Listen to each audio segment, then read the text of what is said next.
Good afternoon, everyone, and welcome to today's webinar. We're very pleased to welcome our presenter today, who's kindly agreed to deliver this session for the IOSH Railway Group. Speaking at today's webinar, we have Dan Basacik from RSSB. Before we start, for those of you who haven't attended one of our IOSH webinars, I am Dimple Chauhan, and I will take care of the technical aspects of these webinars. Any problems, I shall try to assist as best I can. So on your screen, most likely located at the top left-hand side, you will notice a small bar with some written options on them. These are chat and Q&A. If you have any technical issues or audio problems and need to message me at any point, please use the chat option. If you have any specific questions for Dan relating to the content of the session, please use the Q&A option and ask your questions here. I will run through all of these questions with the speaker after the presentation has finished and will aim to tackle as many of these as possible. But if we do run out of time, there are still questions remaining. We will look at these after the webinar. Please also note that this webinar will be recorded and will be uploaded and available to view on our YouTube channel. We will be sending out the link to the presentation recording to the email address you have registered with, so please look out for this email. So, with all that said, I'd now like to hand over to Dan, and I hope that you enjoy the session. Thanks very much, Dimple. Hello, everyone. My name's Dan. I'm a human factors specialist. I've been working in road and railway safety for about 12 years. I joined RSSB and the railways as a full-time employee just over 6 years ago.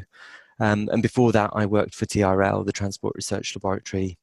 And before that, I was at university just down the road from here in Loughborough, doing a master's degree in ergonomics. One aspect of my role as a human factors specialist is to lead RSSB's work on fatigue. And that's what I'm here to talk to you about today, and to introduce you to some new resources that we've been developing to help our members to manage fatigue risk. I've got a bit of a disclaimer for you. Fatigue is a really complicated and complex area. I can't really claim to be a deep expert in fatigue. I'm constantly learning what I need to do the work that we need to do in this area. But I suspect that that's the case with many practitioners working in this complex and rather murky topic. Some of you may not be aware of the organisation I work for, RSSB. RSSB was set up following one of the primary recommendations from Lord Cullen's inquiry into the Ladbroke Grove accident. We're a membership organisation. There are some companies that have to join RSSB as part of their licensing conditions to work on the railway, but actually any company playing any part on the railway can join us. And we carry out research, we create standards and analysis to help our members to deliver a better and safer railway. And just a couple of words on human factors. Human factors is a scientific discipline which is all about understanding interactions between people and between people and other elements of the systems, either work systems or systems outside of work, with the ultimate aim of trying to optimize human well-being and overall system performance. One of the models that we use in human factors is the onion model, which you can see on your screens at the moment, which places the individual at the sort of heart of the model, but also recognises that there are things to do with the job and workplace of the individual and the organisation around them that influences the way that people perform their safety and their health. At the moment, there are 14 permanent members of staff in the human factors team at RSSB, and according to our strategic roadmap, we work in areas such as competence development, new technologies, human factors integration, the platform train interface, which is a big issue in the railway, and fatigue, health and well-being. We've done quite a lot of research on fatigue over the years at RSSB. Some of these research projects have been quite broad, looking at all aspects of fatigue. And we've also done some that have been more specific, looking at issues such as sleep apnea, looking at people's performance on first night shifts, at fatigue in people who drive on the road network for work. We realise as a railway that although most of our work is on the railway, there's actually quite a large road fleet that supports our work. And so this is a piece of work that we did to kind of support our understanding of the risk associated with that. We've also done work to do with fatigue risk assessments as part of the rostering and scheduling process, and also looking at the process of booking on and how people make decisions about whether they're fit to carry out the work that they're scheduled to do. When talking about fatigue, many railway people will talk about the Clapham Junction train crash back in 1988. For me, an incident that impacted on my career at RSSB was actually a different incident. It took place in the early hours of the 17th of August 2010. There was a northbound freight train travelling uphill on the West Coast Main Line between T-Bay and the Shap Summit in Cumbria. And at about 2:04 in the morning, the train slowed to a stop and then started to run back until the driver braked and came to a stand at about 2:09. During the run back, the train reached a maximum speed of 51 miles an hour and travelled for just over 2 miles. The incident caused no damage, there were no injuries, but it really could have been a lot worse. If the driver hadn't braked when he did, the back of the train would have travelled over a turnout into T-Bay sidings at a high speed, which may have led to a derailment, could have led to damage, obstruction of the adjacent line where there were trains due to travel south. Now, the investigation into this incident found that the train driver, who was working the first of a series of night shifts, was probably fatigued and wasn't sufficiently alert at the time of the incident. And when they looked back, they found that in the week before this incident, the driver had been working days, but his shift starts were getting slightly earlier and earlier every day. And we know that this can start to impinge on people's sleep. On the last shift of the week before the incident, the shift had rotated backwards quite sharply, and on that night, the driver had achieved only 3 hours of sleep. Then he'd had a day off and slept quite well, but on the morning of the shift where the incident happened, he'd woken up early in the morning, gone to work in the evening, and by the time the incident happened, he'd been up for just over 18 hours. Added to this was the time of day of the incident, at about 2 o'clock in the morning, and we know that overnight our alertness tends to be at a low. One of the recommendations that the Rail Accident Investigation Branch made as a result of this incident was on RSSB, the company that I work for, and it tackled the issue of incident data quality regarding fatigue. You see, as part of their investigation, the RAIB had compared their own fatigue data to the data within our industry's safety management incident information system, which is our accident and incident database.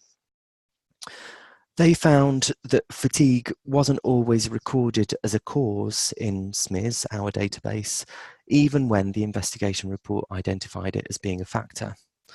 So in response to this, we carried out a project that looked back at incident investigation reports. Our team of human factors specialists read about 250 of these reports from cover to cover and identified and classified the factors that were identified within these investigations. We found that fatigue was identified as a factor in 21% of these incidents. Interestingly, it only made it into the causal factors section of 6% of these reports, and more astonishingly, it only made it into the SMIS records of 1% of the sample. So it only made it into the accident and incident database for 1% of the overall sample, compared to 21% where fatigue was mentioned as a factor influencing the person's performance in the incident.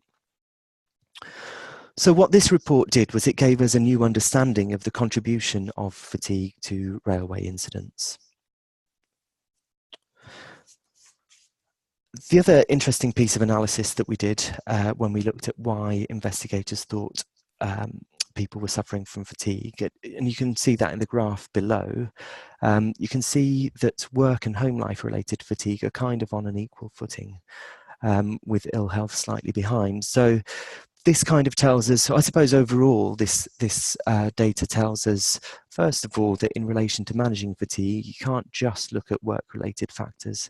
You've got to also consider the fact that people's life outside of work can cause fatigue, and that needs to be managed in the context of work. But I think what the figures at the top show us is something about the incident investigation process and how it's difficult, I suppose, to have the confidence, having identified fatigue, to say that it was actually causal or contributory to the incident. We found that there was a bit of a reluctance almost, unless the person was actually very clearly having a microsleep, to say, okay, well, this is fatigue, we know that it existed, and we know that it had an influence on the person's performance, therefore we need to treat it as a sort of contributory factor. So we felt that there was a sort of lack of confidence within that as human factor specialists we needed to do something to address. So we're talking about this concept called fatigue, but what exactly is it? And I think there is a fair bit of confusion, I suppose, about what fatigue means. The scientific community certainly has struggled for decades to truly understand the concept and how it relates to other concepts that kind of sit around it. We do know that heavy physical activity can cause fatigue. We also know that doing work that's mentally demanding or requires long periods of concentration can cause fatigue, as can prolonged emotional responses. We know that inadequate sleep can also lead to fatigue. And we know that motivation plays an important part as well. An activity is more fatiguing if you have to do it than if you choose to do it and like to do it. There is a possibility that fatigue may not be a state that comes about as a result of a single psychological or physiological process. Some people think that fatigue can only build up in the long term. The science disagrees with this. You can see fatigue effects over the course of hours or over the course of weeks and months, depending on how fatiguing the conditions are. So it can build up in the short term as well. And then there's the question of tiredness and fatigue and the distinction between the two. I think for people who have a sort of health-related focus, people who are in the medical profession, tiredness is a normal response to work and life, and I'd be inclined to agree with that. And fatigue sometimes is thought of as being a state of being abnormally tired. And I suppose from a medical perspective, that really does make sense because people don't need medical treatment at the end of each day and after long bouts of work. But from a safety perspective, things aren't that straightforward. And I'll give you two reasons for that. Firstly, the argument that fatigue is a sort of abnormal level of tiredness. People who suffer from fatigue in the long run, for example, shift workers, they can actually acclimatise to this new level of weariness, and that can start to feel normal for them. But what they don't actually realise is that in their new normal, they are impaired. So from a safety perspective, defining fatigue as an abnormal level of tiredness isn't particularly helpful, I don't think. And then a second point is that you don't have to be abnormally tired to make mistakes. People who are simply tired after 2 or 3 hours of doing the same physical or mental activity can make mistakes. So my view is that whilst from a health perspective, people might want to distinguish between fatigue and tiredness, from a safety perspective, we need to take tiredness as an important warning sign for fatigue. From a safety perspective, what's important really is impairment rather than what is and is not a normal response to work and life. And then there's sleepiness. According to the dictionary, sleepiness is a state of being sleepy, not a particularly helpful definition. But we kind of all know what it is. It usually involves yawning, slow blinking, the 1,000-mile stare. But we know that inadequate sleep can cause fatigue. And there's quite a lot of research in this area. So we know, for example, in relation to sleep, that the pressure to sleep builds up with a build-up of a neurotransmitter called adenosine. That happens while we're awake. This is one of the key drivers of sleep. The longer we're awake, the more acutely we need sleep. And if we've been getting good sleep, this pressure really builds up around 16 hours after we've woken up on average. And then by sleeping for about 8 hours, we flush the adenosine out of our system, and then it all starts again. So that's that box at the top. And then there's the box at the bottom, our circadian rhythm or body clock. And this is a second key driver of sleep. You can think of the circadian rhythm as a bit of a wave, which has peaks and troughs in terms of alertness, in terms of body temperature, heart rate, and a range of other body functions. And you go from one peak of the wave through the trough and to the next peak in just over 24 hours on average. The trough represents the period overnight between midnight and 6 when we aren't particularly alert, our body temperature is lower, we don't digest food as well, and those kinds of things. I said 24 hours. This rhythm isn't exactly 24 hours, and there are differences between people. So for some people it's less than 24 hours, for some people it's more. For people whose circadian rhythm is less than 24 hours, they tend to be earlier risers, they tend to sort of perform better earlier on in the day. And for people whose circadian rhythm runs for longer than 24 hours, they are called evening types. They're not earlier risers, and they tend to perform slightly better later in the day. But of course, there is an adjustment that happens to everyone's circadian rhythm, and that happens through exposure to daylight. And that's what helps to bring our circadian rhythms back into sync with daytime and nighttime. I don't know if you can, if any of you sort of remember the biology that you did back in school.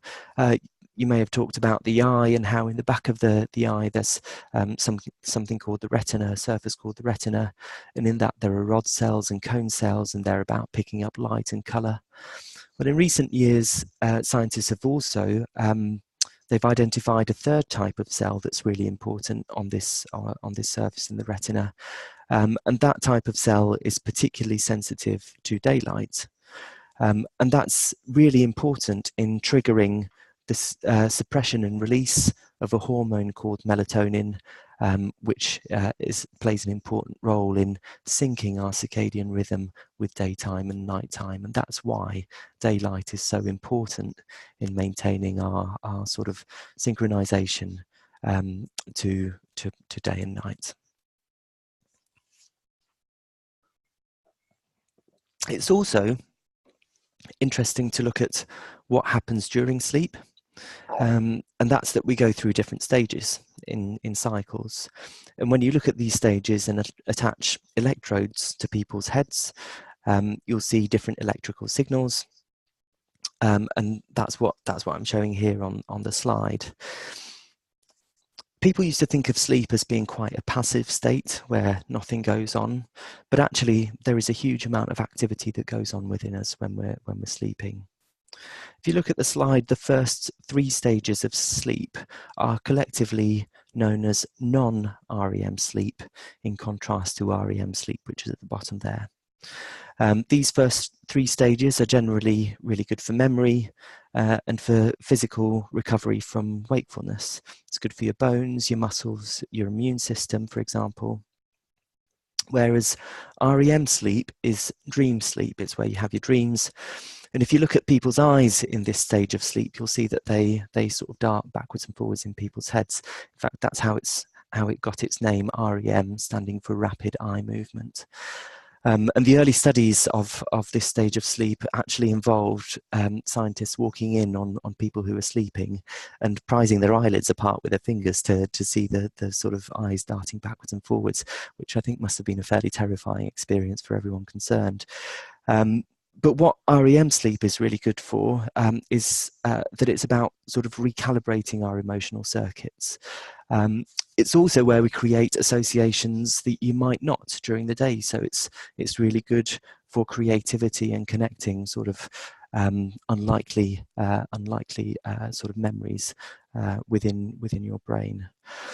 But I suppose an upshot of that is that that's why your dreams can sometimes be quite bizarre. Is because of these sort of unlikely connections that your brain is sort of testing during this stage of sleep. So as I said, there's a huge amount that happens during sleep, and it's a really important part of our lives. There are scientists who say that when it comes to fatigue and safety, what you really need to do is to focus on sleep and sleepiness. I think my view on that is that, as I've said earlier, mental and physical fatigue do build up during work, and that can lead to silly mistakes. These silly mistakes aren't necessarily about needing sleep, but they're about needing a break. There isn't, as I said, a scientific definition of fatigue. Our regulator in the rail industry, the Office of Rail and Road, has been helpful by giving us something to work towards. So they defined fatigue as being a state of perceived weariness that can result from prolonged working, heavy workload, insufficient rest, and inadequate sleep. So it's about feeling weary, and it's about feeling worn out. It can be mental or physical. It can be acute. It can build up over minutes or hours. It can be chronic. It can build up over days and weeks.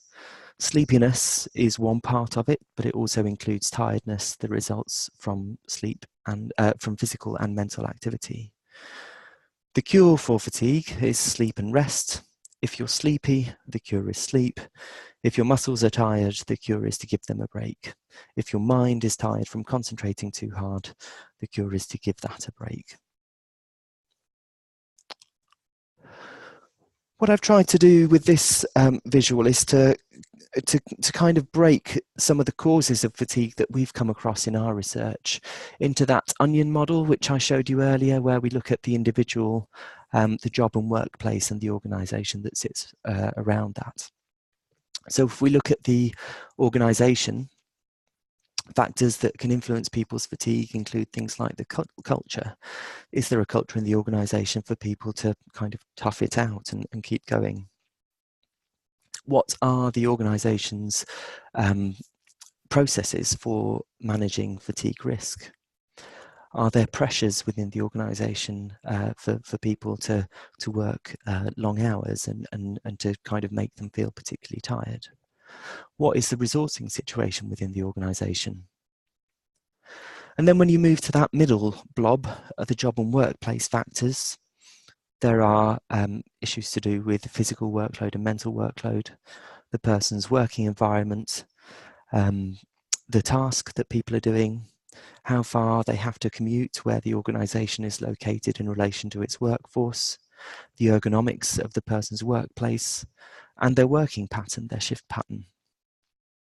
And coming over to the individual, there are things to do with the person's age, body clock, personality, their health, domestic arrangements, what happens outside of work, their lifestyle, things like diet, alcohol and drugs, the actual sleep that they obtain.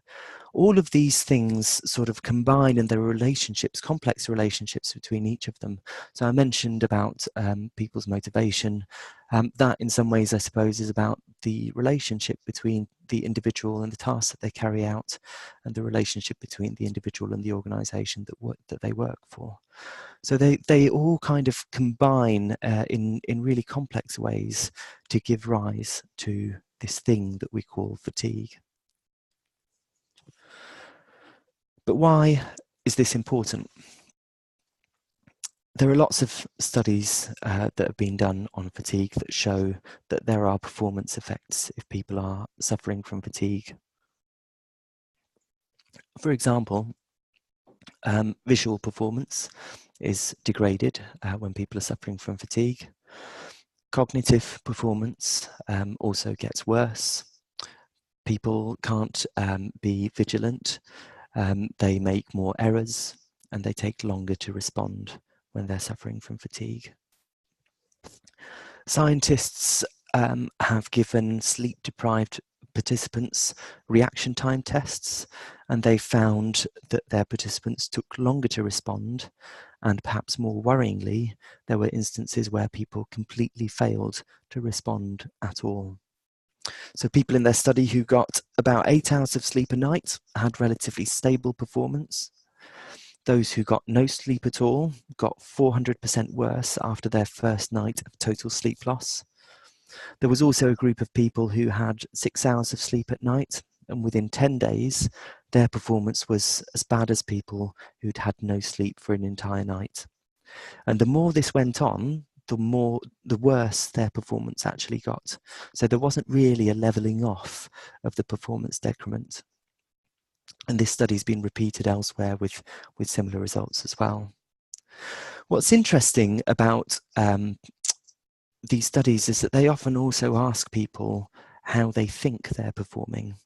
And participants often think that they're doing way better than they actually are. And this, I think, has implications in relation to those risk controls where we expect individuals to kind of keep an eye on their own performance and raise their hand if they think their performance is impaired. I think this has real implications, and it tells us a story about how reliable that can really be. And there are other studies that have looked at the relationship between workplace injuries and fatigue, studies that have looked at the relationship between crash risk and fatigue, and there is a relationship in that data. We also know that recovery from sleep loss related fatigue isn't particularly straightforward either. So if you lose the equivalent of a night of sleep, either in one go or gradually over the course of a week, and then give yourself 3 nights to recover, you won't really reach that sort of baseline level of performance. It does take quite a long time for you to actually get back to how you were. So we know that sleep loss is a major issue affecting fatigue, and that this has an effect on people's performance. The other side of the coin is something that we call wakefulness, or how long a person is awake for. The lady on this slide on the top right is called Dr. Anne Williamson. She's done some really interesting work on fatigue. This table is from a piece of work that she's done, and I'll just talk you through it now. So this part of the table here in the red box says that she's compared people who are suffering from fatigue to people who are at the drink drive limit for alcohol.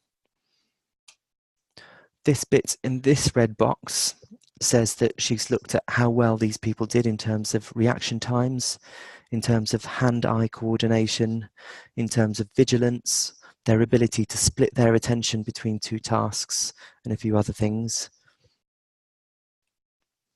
And then finally, this bit down here says that she found that people who'd been awake for 16 to 19 hours perform as badly as people who are at the drink drive limit for roads.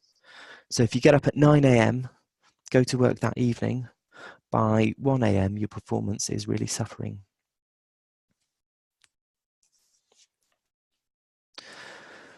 And we also know that there is a sort of link between sleep loss and between fatigue and poor health. So in relation to sleep loss, we know that it can affect health. It's a risk factor in terms of Alzheimer's, bipolar disorder, depression, suicide, anxiety, strokes, chronic pain, cancer, diabetes, heart attacks, infertility, obesity and weight gain, immune deficiency. So the list kind of goes on and on and on. And on the other hand, we know that health problems can actually exacerbate sleep loss and fatigue. So think about the last time you might have had a cold that might have disrupted your sleep. You might have noticed that. Similarly, sleep disorders such as sleep apnea and insomnia can also have an effect on how much fatigue how fatigued we are. So there is that sort of cyclical nature. It's a sort of two-way effect between fatigue and poor health. So one of the reasons why I'm here today isn't just to kind of talk to you about fatigue, but it's also about letting you know about some of the resources that we've been developing at RSSB in relation to managing fatigue. So it's not just to leave you with a, oh my goodness, this is a problem. It's also to leave you with a little bit of information on sort of how to manage fatigue risk.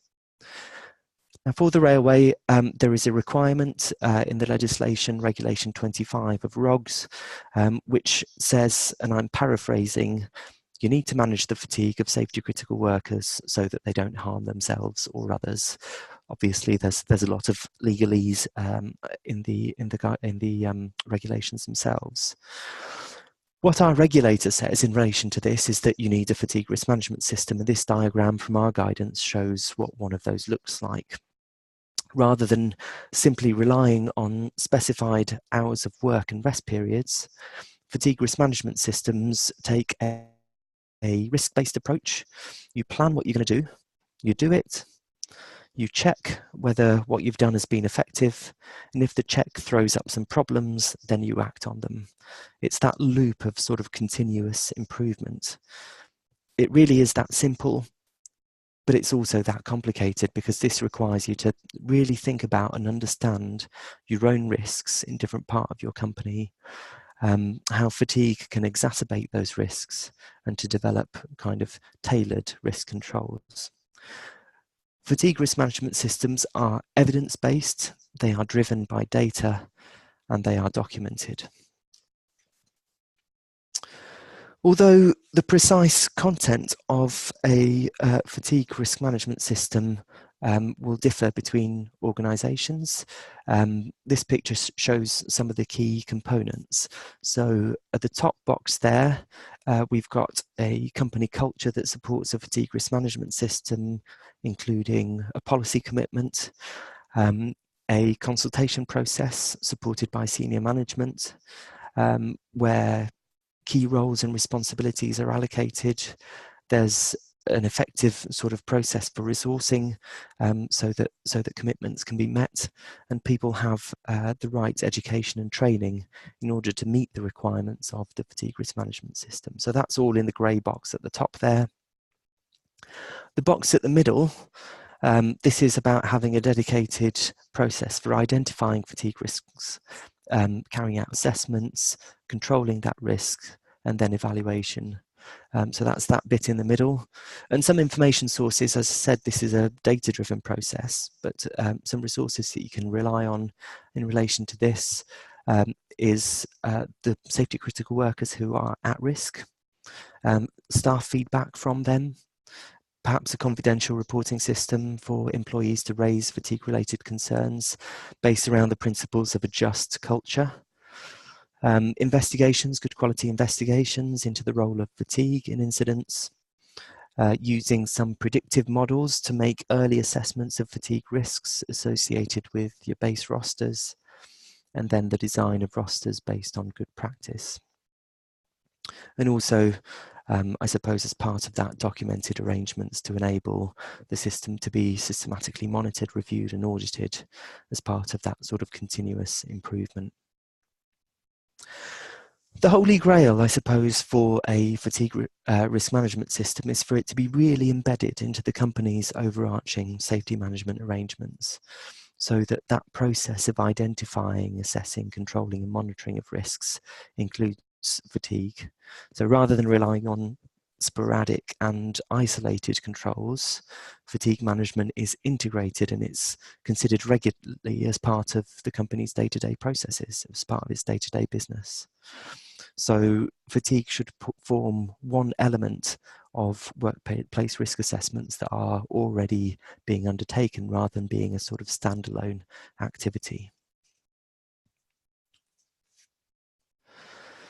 So I mentioned some of the work that we've been doing at RSSB. I suppose this was on the back of some comments from some of our members, which basically recognised that there was some good work that had been done at RSSB. There were resources on our website, on our Spark site, There were good resources from the HSE, from the NHS, and from a range of other bodies. And there was a need for all of those resources to be drawn together in one place to kind of help them to be utilised as well as possible. So we've spent some time and effort pulling together some of these practical resources to support fatigue risk management in our industry. So if you were to go to our website, rssb.co.uk, and scroll down our homepage, you'll see a number of topic areas that have started to appear where we've kind of pulled together everything that we know about specific subjects. One of these is health and well-being. There's one about the platform train interface. There's a box there that talks about the horizon scanning activities that we do. But there's also one on fatigue and alertness. The web pages within this area are currently available to all, but some of the resources that are linked from these web pages, so things like the PDF guidance, the PowerPoint presentations, the documents and tools, they're currently hidden behind a password and available to RSSB members only. So if you are an RSSB member, or your company's an RSSB member, you will be able to get a password if you don't already to our Spark site, so that when you click on those links, you'll be able to automatically download those documents.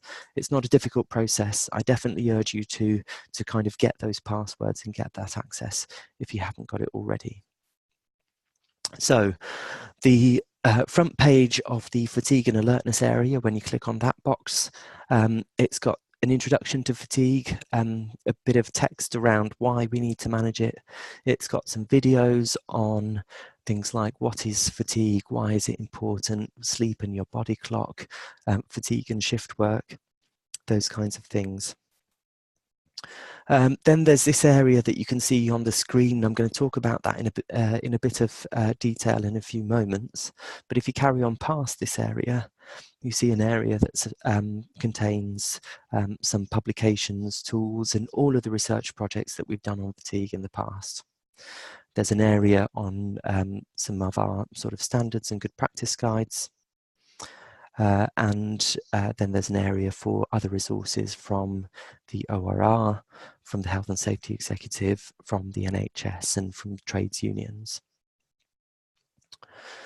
So if you go back up to this area called Fatigue and Alertness Topics, which is on that sort of landing page in the topic area, you can see that we've broken down our materials into 5 different subtopics. And these are kind of based around some of the functions within companies that might be involved in managing fatigue. So you can see that area at the top in orange called Fatigue and You. That's basically there to give everyone a basic understanding of fatigue and what they can do to manage it. Then there's areas that are specifically for planning and rostering and their role in managing fatigue, supervision and line management, incident investigation, and fatigue risk management systems. Fatigue risk management systems basically aims to give everyone who's involved in setting up and running a fatigue risk management approach within an organisation the sort of basic information that they need in order to manage that risk. So on the left-hand side of that screen, you can see the sort of main page that you get to if you click on that area. And when you scroll down, you'll see a range of resources. So you'll see our main guidance document on setting up and running a fatigue risk management system, the ORR's guidance, a document published by the ORR giving ideas for key performance indicators that companies may use to manage, to kind of monitor their fatigue risk management approach. Some guidance that we've pulled together on managing fatigue in relation to first night shifts. There's a document that we produced as a result of research that we did a few years ago on choosing and using biomathematical models. So these are things like the Health and Safety Executive's Fatigue and Risk Index, where you essentially plug in the details of shift patterns and it spits out some numbers on the likelihood of fatigue being experienced as a result of working that shift pattern. So it's a document, I suppose, that helps organisations to kind of understand what's on the market in relation to those models, what different requirements the different models meet. So it's a kind of buyer's guide almost. But then there's also part of that which is about making the best of whatever model you choose to use in your organisation. And then I mentioned earlier, we've got a guidance document that is really kind of targeted at occupational road risk related to fatigue. So what are the things that you might want to do in order to make sure that that's kind of really well integrated into your safety management approach. Okay, so if you then navigate back a step to our fatigue and alertness topics, the next area that we're going to look at is the fatigue and you area. So if you click on that, you get a page that looks like this at the top. And if you start to scroll down this page, you see some text about everyone's key responsibilities in relation to fatigue management and some proactive behaviours that all staff can adopt in order to make sure that that's kind of optimised within the organisation. Again, there are some short videos that people can watch. There's some things that you can click through to kind of play a game that looks at your response times and gives you a bit of a measure, I suppose, of your alertness. There's a self-check checklist that helps you think about how you're managing your own fatigue. There's some guidance on coping with fatigue and shift work, the kinds of things that you can do in relation to managing your sleep and your nutrition and hydration and all of those kinds of things in order to gear yourself up to being as alert as possible when you're on shift. There are also a number of briefing documents in this area as well. So these are things that organisations can kind of take and use in safety briefings or health briefings. There are PowerPoint presentations, posters, and some text delivery guides, I suppose, to kind of assist with that. Excuse me. So if you then navigate back to that main sort of area where all the topics are laid out, you can click on the planning and rostering area. Again, this area starts by talking about some of the key responsibilities of people who are involved in planning and rostering in relation to managing fatigue and some of the proactive things that they can do in order to make sure that the management of fatigue is optimised. In here, there's a document about some shift design features that are known to cause fatigue that people can use in the process of designing shifts. And there's also a 4 or 5 page document which helps people to understand how to use biomathematical models to risk assess the shifts that they do design in relation to either the likelihood of people experiencing fatigue or the performance or whatever that model might be producing. It's a very, very simplified version of the one I mentioned earlier, which resulted from the research, which was a bit more of a buyer's guide combined with a good practice guide. So it really is kind of very succinct, and it's aimed for people who are in those planning and rostering roles. And then there's also a link to the Health and Safety Executive's Fatigue and Risk Index, which, as I might have mentioned earlier, is one of the more common tools by mathematical models that are used within the railway industry.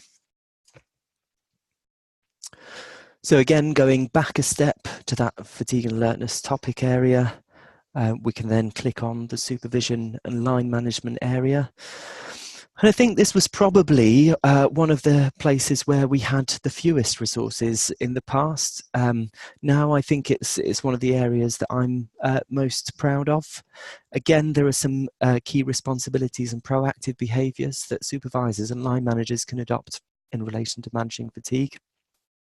So things like setting the right expectation with your staff, making sure that you kind of walk the talk and all of those kinds of things, making sure that you encourage your staff to come and talk to you about fatigue related issues, and making sure that you kind of have good interactions with them.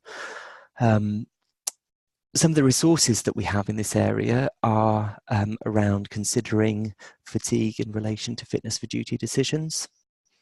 A guide on having fatigue-related conversations, which has sort of a golden rule and 10 other rules that you need to follow and think of when you're talking to people about fatigue. And this comes with a preparation worksheet to help you to kind of almost write down some of the things that you might say and to clarify in your mind how you might respond to different things that the people that you supervise or manage might say to you. There's a sort of guide to fatigue-related symptoms and things that you might spot in others that might indicate that they might be suffering from fatigue, and a self-evaluation form which you can kind of go through to help you to think about how you manage fatigue, having read all of the stuff on our website, and what you might do differently in the future, the things that you can do and the things that you might need support from your organisation in order to do better. And last but not least, the incident investigation section. Again, very similar layout to some of the other sort of subtopics. But what we've got here is guidance on investigating fatigue, and this is a document that we've put forward to try and plug that issue that I mentioned earlier in relation to people who are investigating incidents having the confidence to kind of draw fatigue through the investigation. It helps people to go through a structured process to identify fatigue and analyse its role within the context of an incident. Okay, so what I've tried to do here is to give you a very quick overview of the new site and to draw your attention to some of the resources that you can find linked to these web pages. I hope this has been useful for you. Please do go to the website and have a look around. Please use the materials. We're interested in your comments. We're also interested to know how you've used the materials, so please do write to me. My email address is pasted all over the pages of the site, as is my telephone number. So I do look forward to hearing from you. I hope it's been useful, and I think I'm now available to take questions through the Q&A function. Yes, that's right. Thank you very much, Dan, for your presentation. So now you do have the opportunity to post some questions that you may have for Dan. We've already got quite a few to work through, which is good. Before I forward your questions, I'm going to launch a quick poll. So as your feedback on our webinars is very vital, so I'm just launching this now, and please just quickly work through that while we go through some of our questions. Right, so well, let's have a look at some of the questions that we've got here. So the first one, Dan, will the Railway Standard 504 be updated soon? So the answer to that is yes. We did launch a consultation at the end of last year in relation to RS 504, which is our good practice guide on managing fatigue. We have set aside some resource in this financial year to kind of go ahead and carry out an update. It is, as with all things, a little bit complicated by the fact that there is an update of the ORR guidance coming out as well. So we're going to do our best to kind of align our guidance with theirs and sort of really have a think about the reason why there are two guidance documents within our industry that are kind of held up as being, this is how you manage fatigue. So the short answer is yes, and the longer answer is there's a fair bit to work through in order to make that happen. Thank you. Right, so we've been asked for you to actually expand on one of your slides where you actually mentioned task familiarity as a factor. Okay, so in relation to task familiarity, I suppose tasks that you're not particularly familiar with I suppose a simple way of looking at it is that they take a lot more mental energy to actually complete, and that can lead to fatigue. Whereas the same task, if you're particularly familiar with it, that can take less mental energy to actually carry out, and that in itself then becomes less fatiguing. Okay. Okay, we've got quite an interesting one here. Is anyone developing a biomathematical model for the rail industry so we can all measure performance the same? Okay, so that is an interesting question. My reading of the sort of the science in this area is that biomathematical models are essentially quite a blunt tool anyway in relation to assessing fatigue risk. They are also relatively expensive to produce. So I think if I were a betting man, I would be more likely to bet on applying other risk controls rather than producing yet another relatively blunt tool that might be slightly better tailored to the railway industry, but would still have sort of big gaping holes in it and would be quite expensive to produce. But I suppose that's my own opinion. I think I personally wouldn't be averse to there being a sort of consistent railway approach to looking at rostering risk related to fatigue. But actually, in relation to doing that comparison, if that's what the person asking the question is interested in, actually most of the organisations in our industry are actually using the fatigue and risk index from the health and safety executive. So it is, or it should actually be possible to compare notes on that if that's the objective. Okay, thank you. All right, let's have a look at what else we have. Shift rostering, whilst identified as a major factor in mitigating fatigue, can be difficult when the rail industry is largely reliant on only night shifts and unstable work patterns.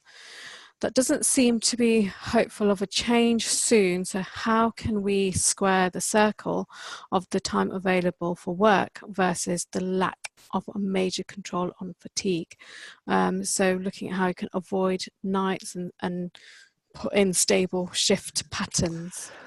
Okay, so that's a complex question. I suppose when we talk about managing fatigue, perhaps we shouldn't really be under the illusion, as the questioner is kind of alluding to already, that we can eliminate it, because there is the reality, which is, firstly, we're always going to have night shifts. I certainly can't see a way out of it in the short term.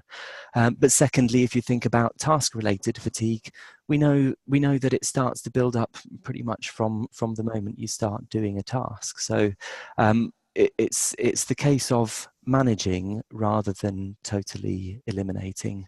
And we do know that there are things that people can do and organisations can do in order to design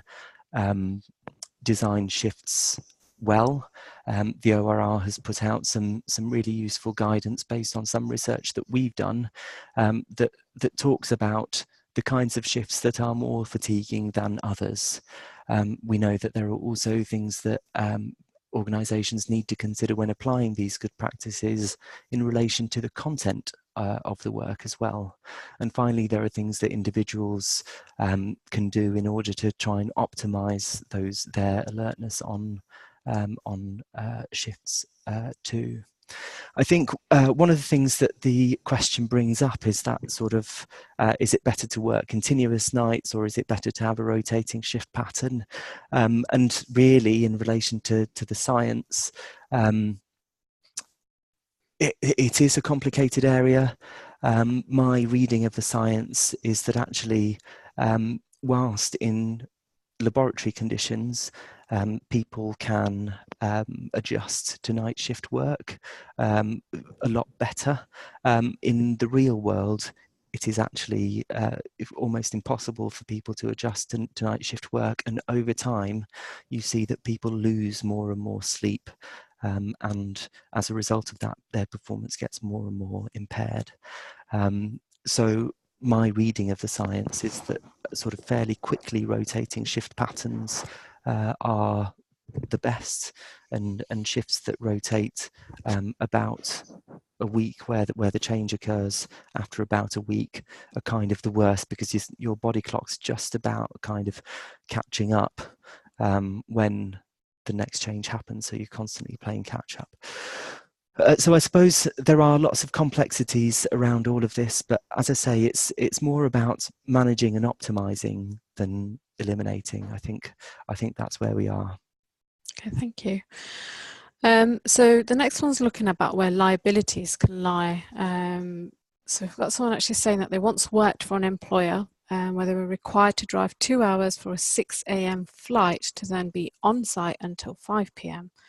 So would the employer be liable had they had an accident on site? And they actually did sign a document stating that the company did not have to comply with the working time directive. It's an interesting concept. I'm not a legal expert. I think you probably need to ask a legal expert in order to answer to that. But from a practical perspective, I think one of the important things about managing fatigue risk is to recognise that no party can do it on their own. Fatigue is a deeply personal experience. We also know that there are things that employers can do to kind of create conditions for fatigue to occur, but employers and employees really do have to work together in the context of trust, which in sometimes in our industry there isn't enough of, but it really takes it takes two to tango, I suppose. Mm-hmm. Okay, we've got somewhat of a comment as well as a question. So from a human factors perspective, and when considering staff undertaking safety critical work, such as signalling, air traffic control, they are effectively in roles where mistakes can cause a loss of life. Hence, why would we even allow them to work up to 12-hour shifts on consecutive nights? To a layman, this seems somewhat excessive. So again, this is you kind of have to look at the specific situation and be thinking about what exactly the work is, what type of fatigue we're trying to manage. Are the people getting enough sleep between those 12-hour shifts? And on that 12-hour shift, what are the controls that are in place in order to kind of prevent and mitigate that build-up of fatigue? So, for example, are people able to take good breaks from work? Are people able to perhaps have naps when they're working those 12-hour shifts? So I'm not sort of keen on throwing the baby out with the bathwater. It's important to kind of look into the detail, but I think generally it is kind of known from the research that that sort of when you're thinking about night shifts, 12 hours is probably longer than you want to be aiming for. But I suppose that requires organisations who have these kinds of shift patterns in place to convince themselves and the regulator that regulates them that if they are going beyond good practice in one area, they've got enough mitigations in place somewhere else in order to manage that risk, so that no one actually comes to harm. Okay. We've had also a few thank yous from people commenting saying thank you for the in-depth presentation. They've obviously seemed to have enjoyed it, which is great. Just another question. So what do you think about the HSE fatigue calculator? Would you actually recommend its use? Oh gosh. So my understanding of this area is that biomathematical models such as the HSE's fatigue and risk index can be a useful tool, but they've got to be used correctly by people who understand what they're actually saying. When people are designing shifts, you can look at some sort of good practice guidelines in relation to managing fatigue. But it's quite difficult when you're just kind of comparing those guidelines or those kind of shift design guidelines, I suppose, such as, you know, maximum of 10 hours or, you know, certain number of consecutive shifts. Looking at those in isolation is useful, but it's also important to consider that they do combine. So you can have early shifts. There's a certain number of consecutive ones of those that you can have of a certain length. And I suppose that's where biomathematical models come into their own, because they help you to look at how those factors combine to kind of give you fatigue risk. So I think they have their place. I would recommend their use, but I would recommend that you think about, and you go to our guidance to think about what the particular risks are in your organisation and what you want from that kind of model. So the HSE's fatigue and risk index is in some ways one of the ones that's a little bit more difficult to use. It's in Excel formats. You tend to have to export your roster from your rostering software and put it into the calculator, and that can be quite onerous. There are also some aspects of fatigue that the HSE calculator isn't as sensitive to as some of the other models that are out there. So have a think about what's important for your organisation, how you would like to use it. Go to our guidance within the fatigue risk management systems area. Think about which model would best suit your organisation's needs, and adopt that if you can put together a business case for it. Okay, thank you. We do have a few questions outstanding, but I think you've actually answered some of them as well with the answers to other questions, and there seems to be quite a lot about the HSC risk index as well. I think we're going to end it there as we're running over time. So I'd just like to thank you all for joining us today, and a big thank you to Dan for this presentation. So thank you very much. You're welcome. We will be sending out the link to this presentation recording, and that will go to the email address that you've registered with. If any of you want it to be sent to a different email, then please feel free to email me here at IOSH. So thank you very much, and we shall end the webinar here.